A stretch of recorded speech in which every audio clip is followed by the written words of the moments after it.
সূরা আল কাফিরুন। বিসমিল্লাহির রহমানির রহিম। রহমান রহিম আল্লাহ তাআলার নামে। কুল ইয়া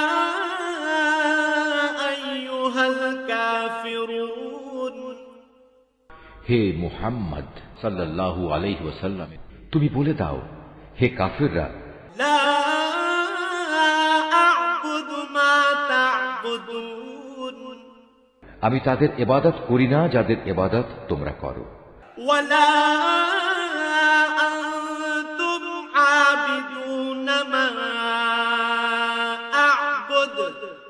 না তোমরা তার ইবাদত করো যার ইবাদত আমি করি। ওয়ালা আনা আবিদুম মা আবাদতুম। এবং আমি কখনোই তাদের ইবাদত করব না যাদের তোমরা